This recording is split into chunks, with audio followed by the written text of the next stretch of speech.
السلام عليكم. طبعا لو انت اول مرة تفتح فيديو لهذه القناة مش عارف ان الشخص اللي بيتكلم ده، حابب اعرفك بنفسي. انا ياسين محمد من راديو 70 شاب عربي مصري بقدم محتوى على هيئة راديو، بتكلم فيه بقول وجهة نظري عن الفن، الكورة، اي حاجة تانية، بس اهم حاجة اكون فاهم فيها ومقعدش افتي، والاهم من ده كله كمان ان اكون حاببها.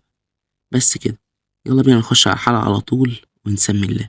لو جيت قلتلك دلوقتي قول لي كام فنان من الموجودين على الساحة حاليا جوكر. يعني ايه جوكر؟ يعني اي دور ايا كان هيعمله بعبقرية شديدة جدا وهيليق فيه كمان.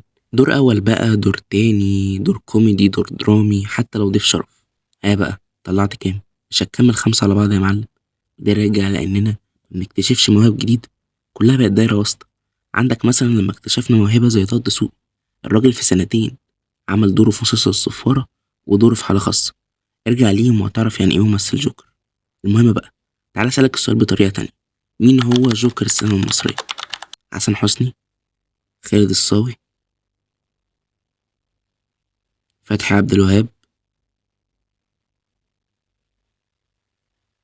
ولا ماجد الكدواني؟ بين قوسين، سراج مهم. السلام عليكم ورحمة الله وبركاته. أنا ياسين محمد من راديو 70. الحلقة دي هنتكلم فيها عن ماجد الكدواني. أول حاجة كده احنا لازم نعرفها، هو احنا ليه بنحب ماجد الكدواني. أول حاجة يا معلم، مقبول من عند ربنا، احنا ملناش دعوة بيه. تاني حاجة بقى إنه طيب، لا بجد والله طيب. يعني ملوش في أي حاجة، لا بيخبط في زميل ولا زميلة، ولا يعني يطلع في تصريحات ملهاش لازمة. الراجل في حاله مركز في شغله وبس. تالت حاجة بقى، إن ماجد الكدواني مميز قوي ومختلف عن أي ممثل تاني، لأنه ببساطة صعب تلاقي ماجد الكدواني دور وحش. وده راجع لسببين. السبب الأول هي الموهبة الجبارة طبعا. السبب التاني هي العقلية المميزة جدا برضه.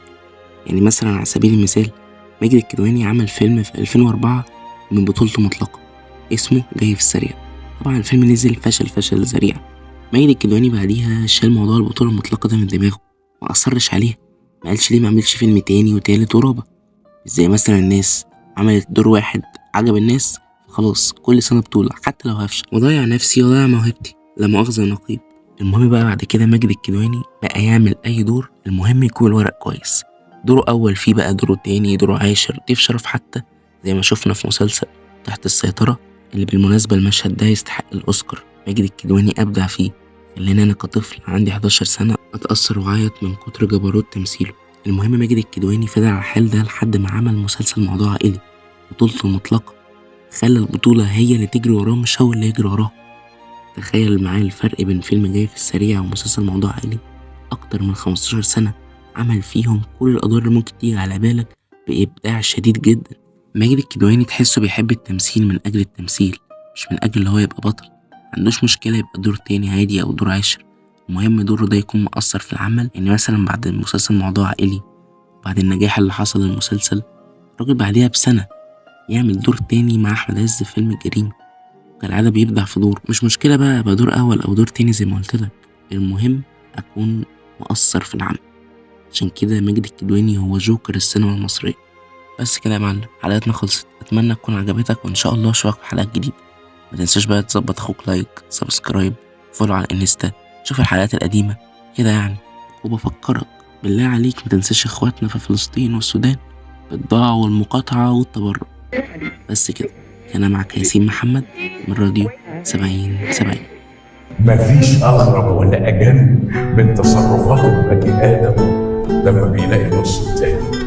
لا عقولنا ولا منطق حياتنا ولا عاداتنا ولا تقاليدنا